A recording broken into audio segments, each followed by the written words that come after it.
Salutations les amis, ici Neldurion et bienvenue pour cet épisode 2 d'Alien. Oui, vous l'avez bien lu et vous m'avez bien entendu le dire, ça y est, la playlist va être agrémentée de pas mal de contenu dans les semaines à venir et mois à venir. J'ai décidé pendant ces 15-20 derniers jours de prendre beaucoup de temps pour donner de nouveaux axes à la chaîne, vous le verrez dès l'année prochaine, fin d'année je pense même. Du coup, l'épisode 2 arrive aujourd'hui, l'épisode 3 arrive la semaine prochaine, c'est incroyable.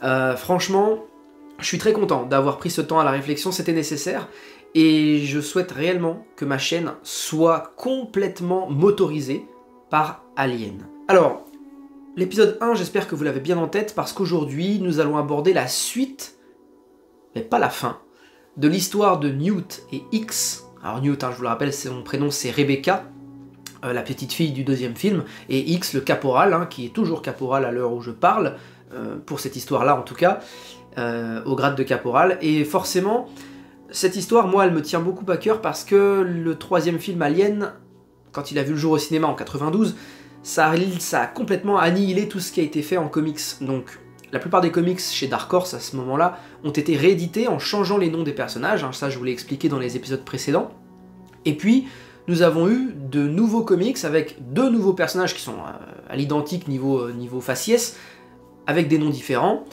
mais des morceaux de leur histoire, du coup, qui ont été modifiés, voire supprimés.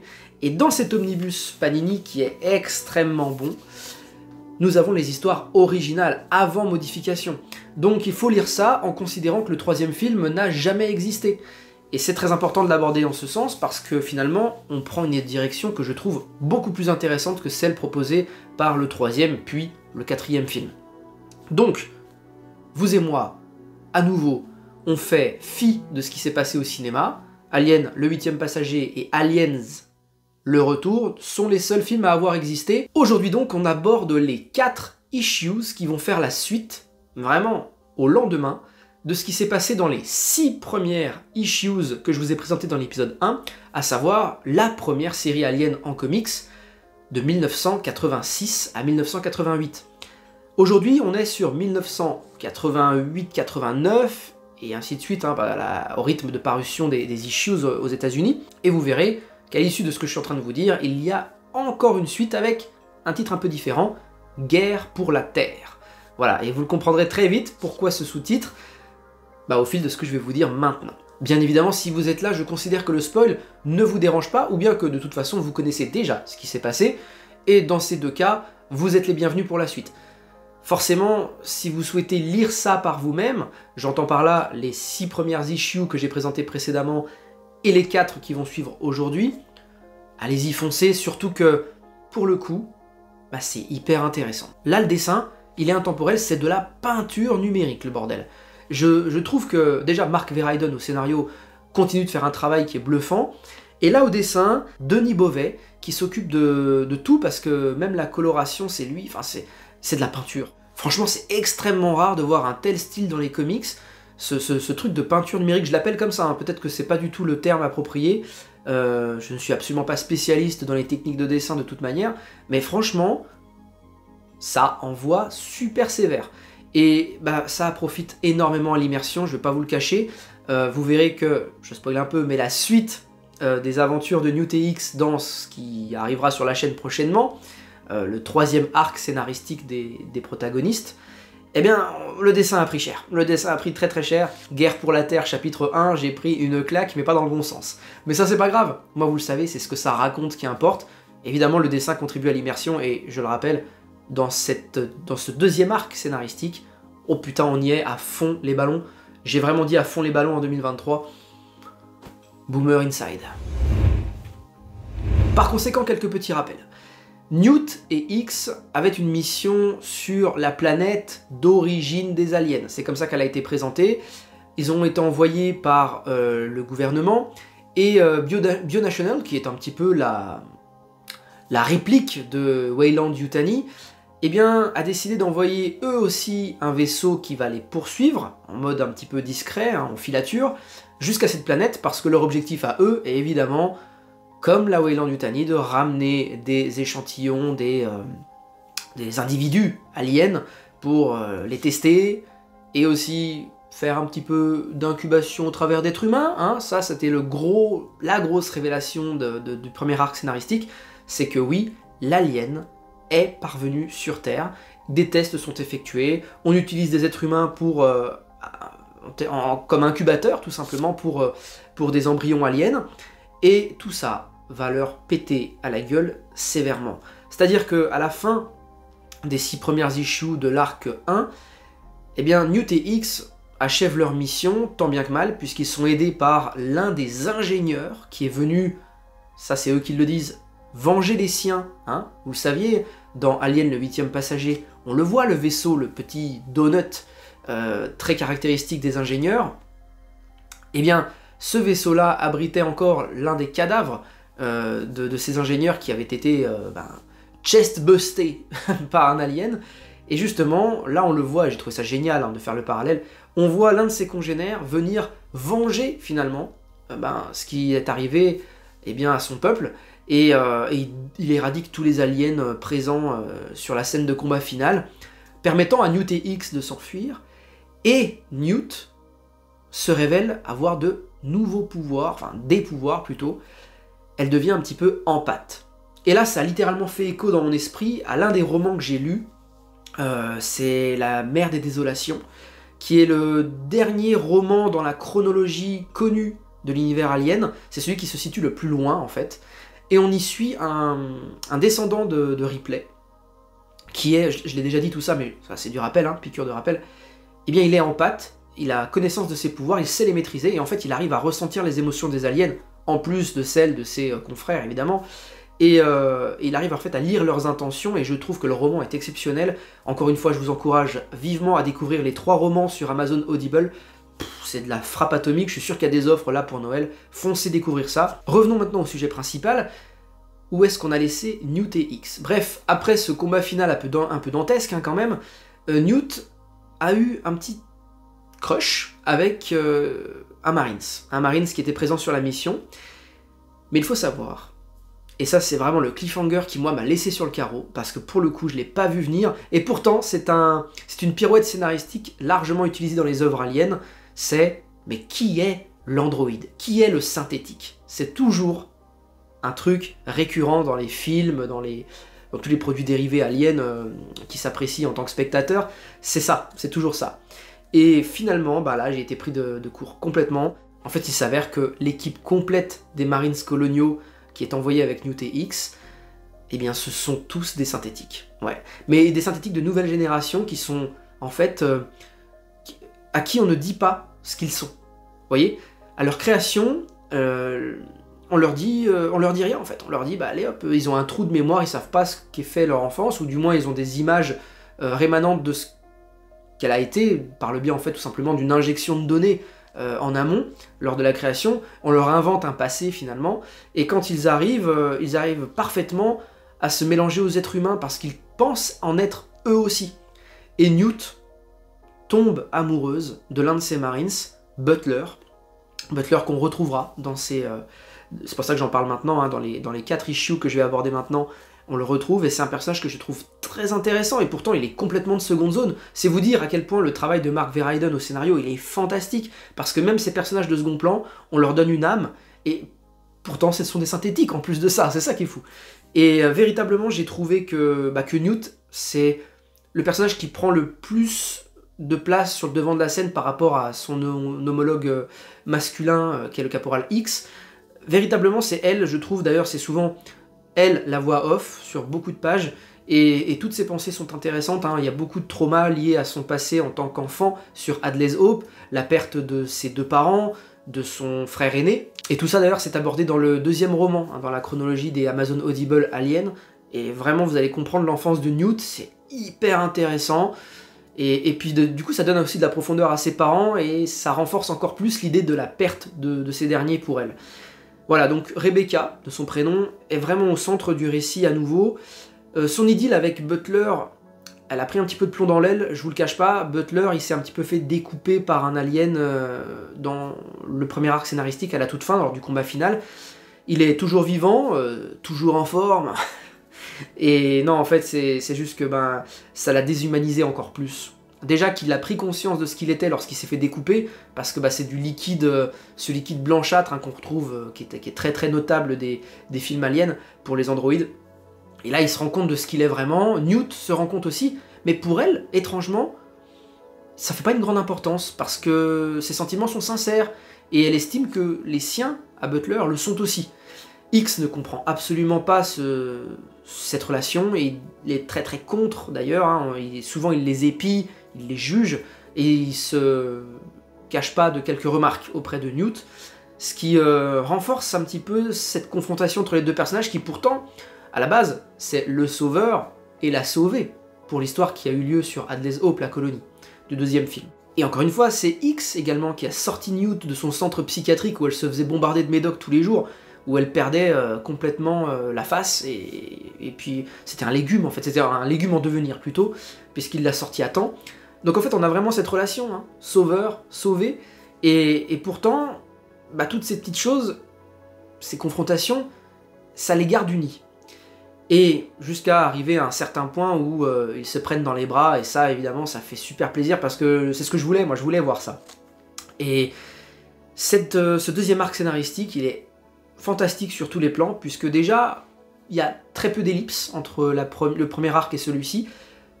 Nous sommes dans le vaisseau avec lequel se sont échappés, il s'appelle le 302 The American. Newt et X pensent être en sécurité à l'intérieur, ils sont accompagnés de Butler, qu'ils ont récupéré et emmené sur le vaisseau. Évidemment, pendant le trajet, Newt, qui commence à avoir ses pouvoirs qui prennent de l'ampleur, va ressentir une présence au niveau de la cargaison. Et là on a un petit remake de Alien le 8e passager, puisqu'effectivement des aliens sont à bord, des aliens qui ont eu largement le temps de mûrir, de muter, et d'évoluer au stade adulte ou presque. Et forcément, là on a déjà un premier truc en huis clos que j'ai trouvé super bien amené pour du comics finalement, parce qu'on n'est pas du tout sur une appréciation d'un film, et ça marche du tonnerre. La colorisation, de toute façon je vous mets les illustrations, mais tout est fait pour qu'on soit immergé. Et ce truc de peinture graphique, c'est fantastique, ça donne en fait une intemporalité, comme je l'exprimais au début de mon discours, à tout ce qu'on voit. Et ça n'a pas vieilli d'un pouce, d'où l'intemporalité. Et en fait, il se dirige pas vraiment, puisqu'en fait, les plans de vol sont préenregistrés dans le vaisseau, et il a une trajectoire donnée. Ils ne savent pas où ils vont, mais ils savent qu'ils y vont. Le vaisseau arrive sur cette fameuse planète, dont ils ne connaissent rien, et nous non plus d'ailleurs, c'est ça qui est assez bien, c'est qu'on ne connaît pas davantage d'informations que les personnages principaux. Vous voyez, on n'a pas un point de vue omniscient où on se dit « Oh les gars, si vous saviez dans quoi vous vous embarquez », non, on ne sait pas. On apprend les choses au compte-gouttes à mesure que les personnages avancent. Et pourquoi j'insiste autant là-dessus, alors que c'est un procédé qu'on peut retrouver sur d'autres œuvres, c'est que c'est ce que je préfère en fait. Je préfère avoir un point de vue limité, où les choses nous sont révélées à mesure de l'avancement de l'histoire pour les protagonistes qu'on suit. C'est vraiment comme ça, parce que quand on a connaissance de tout, l'effet de surprise ne fonctionne plus, et généralement, on sait où va nous amener le récit, et on peut déjà avoir un semblant de désintéressement si ça prend une direction qu'on n'aime pas. Alors que là, c'est du page-turner, on se dit putain mais où est-ce qu'on va? Fantastique. Ils sont accueillis par un personnage qui est hautement important pour l'histoire qui va suivre, le général Spears. Ce général, c'est déjà une figure, alors caricaturale de ce qu'est le général américain des Marines, le gros cigare au bec, la casquette vissée, bien sûr, évidemment, toutes les décorations, et tous les êtres humains se sont réfugiés, en tout cas tous les êtres humains survivants se sont réfugiés sur des colonies, comme celle-ci d'ailleurs, ou sur des vaisseaux mers qui abritent ce qui reste de l'espèce humaine, parce que, comme je vous l'avais dit, dans le premier arc scénaristique, l'alien a réussi à venir sur Terre par le biais de multinationales, telles que Bionational. Le problème, c'est qu'il y a eu une brèche. Puis pas une petite.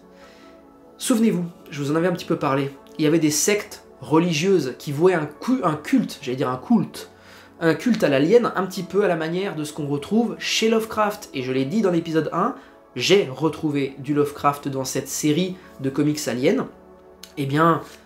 Voilà, on leur doit une jolie brèche, et le docteur Wadslow Orona, qui est en charge de tous les examens, de comment les aliens se propagent, comment est constituée leur ruche, comment ils fonctionnent entre eux, leur système de communication, et plein d'autres choses, il se retrouve en fait piégé sur Terre, lui et tous les êtres humains. Nous, vous, Et ben, il ne reste plus que des survivants, et parmi ces survivants, il y en a certains qui ont continué dans le culte de l'alien. L'alien est un dieu, et en fait, il leur ramène, voilà, ça devient des drones, les êtres humains deviennent des drones, des soldats au service des ruches aliens présentes sur Terre. Ils vont chercher des rescapés humains, et ils leur ramènent pour qu'ils se fassent inséminer par les facehuggers.